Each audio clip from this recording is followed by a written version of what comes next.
بسم اللہ الرحمن الرحیم۔ شان محمد کا آج ٹاپک ہے خدا کی قسم حلیمہ تو نے بہت ہی مبارک بچہ لیا۔ عرب کے شریف گھرانوں میں یہ عام رواج تھا کہ بچوں کو دودھ پلانے کے لیے دیہاتوں کے اچھے قبیلوں میں بھیج دیتے تھے تاکہ کھلی فضاؤں اور عمدہ آب و ہوا میں پرورش پائیں اور خالص عربی بھی سیکھ جائیں۔ اس لیے اکثر اوقات شہروں میں گاؤں کی عورتیں آتی تھیں اور سرداروں کے شیر خوار بچے لے جاتی تھیں جن سے ان کو معقول معاوضے ملتے تھے۔ اسی سلسلے میں حضور کی پیدائش کے کچھ عرصہ بعد بنی سعد کی کچھ عورتیں بچے لینے کے لیے مکہ آ گئیں جن میں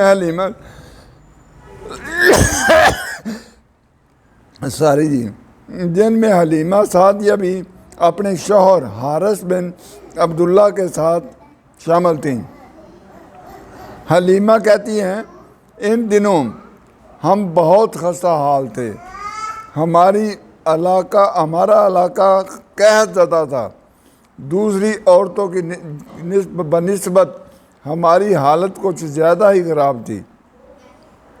ہماری گدی اس قدر کمزور تھی کہ قافلے کے پیچھے رہ جاتی تھی۔ ہماری اونٹنی بھی ذرا دودھ نہ دیتی تھی۔ میری گود میں اپنا ایک بچہ تھا مگر غربت اور بھوک کی وجہ سے بہت کمزور تھی اور میری چھاتیوں میں اتنا دودھ نہ تھا جو بچے کو کافی ہو سکے۔ رات بھر وہ بھوک سے تڑپتا تھا اور اس کی وجہ سے ہم دونوں میاں بیوی انتہائی دکھ اور پریشانی کی حالت میں رات گزارتے تھے۔ مکہ پہنچے تو کوئی عورت رسول اللہ صلی اللہ علیہ وسلم کو لینے پر راضی نہ ہوئی۔ ہر ایک کہتی تھی کہ یتیم ہے، بیوہ ماں اور دادا سے زیادہ معاوضہ کی توقع نہ تھی۔ دوسری سب عورتوں نے دوسرے بچوں کے لیے مگر مجھے ابھی تک کوئی بچہ نہ ملا۔ حلیمہ کہتی ہیں کہ میں نے اپنے شوہر سے کہا کہ یہ تو اچھا نہیں معلوم ہوتا کہ خالی ہاتھ واپس چلے جائیں۔ میری رائے میں تو اس یتیم بچے کو لے چلے۔ شوہر نے کہا کیا مذائقہ ہے اگر تو ایسا کر لے، ہو سکتا ہے کہ اللہ اس میں ہمیں برکت دے دے۔ چنانچہ میں گئی اور صرف اس لیے کہ اس بچے کو لے لیا، کوئی اور بچہ بھی نہ ملا تھا۔ اپنے خیمے میں پہنچ کر جب دودھ پلانے بیٹھی تو برکتیں ظاہر ہونا شروع ہو گئیں۔ کہاں کمزوری کی وجہ سے دودھ بھی نہ تھا اور کہاں اس قدر دودھ اترا کہ آپ نے بھی اور حلیمہ کے اپنے بچے جس کا نام عبداللہ تھا نے بھی خوب پیٹ بھر کر پیا۔ پھر میرے شوہر نے اونٹنی کو دودھ نچوڑنا شروع کیا تو اس نے اتنا دودھ دیا ہم دونوں نے جی بھر کر پیا۔ ایک طویل مدت کے بعد یہ پہلی مرتبہ رات تھی کہ ہمیں اطمینان کی نیند آئی۔ صبح میرے شوہر نے کہا خدا کی قسم حلیمہ تو نے بڑا ہی مبارک بچہ لیا ہے۔ حلیمہ کہتی ہیں کہ واپسی کے سفر میں ہماری گدی کی شان ہی کچھ اور تھی۔ قافلے کے سارے گدھوں کو اس نے پیچھے چھوڑ دیا۔ میری ساتھی عورتیں کہنے لگیں کہ حلیمہ کیا یہ تیری وہی گدی ہے جس پر تو ہمارے ساتھ آئی تھی؟ میں نے کہا بالکل وہی ہے۔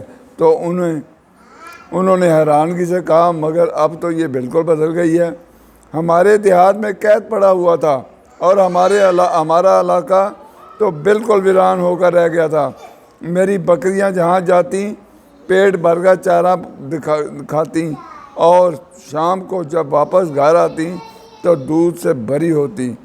اس بچے کی وجہ سے رحمت و برکت کا یہ سلسلہ جاری ہوا کہ وہ 2 برس بعد میں نے آپ کا دودھ چھڑایا تو آپ سارے قبیلے کے بچوں سے زیادہ تندرست اور صحت مند لگتے تھے۔ ہم اسے مکہ اس کی ماں کے پاس واپس لے گئے مگر ہماری یہ بڑی آرزو تھی کہ ابھی وہ کچھ عرصہ اور ہمارے پاس رہے۔ چنانچہ میں نے اس کی ماں سے کہا کہ ابھی اسے ہمارے پاس رہنے دو تاکہ ابھی کھلی فضاؤں میں عمدہ پرورش پا سکے اور کہیں مکہ کی خراب آب و ہوا سے جس کی صحت نہ متاثر ہو۔ چنانچہ میرے بے حد اسرار پر وہ مان گئیں۔ میں اسے لے کر واپس اپنی بستی پہنچ گیا۔ اسی طرح حضور صلی اللہ علیہ وسلم 2 سال اور حضرت حلیمہ سعدیہ کے ہاں رہے۔ آج کے لیے اتنا ہی۔ اسے سبسکرائب کریں، اسے لائک کریں، اسے شیئر کریں۔ اللہ حافظ۔ السلام علیکم۔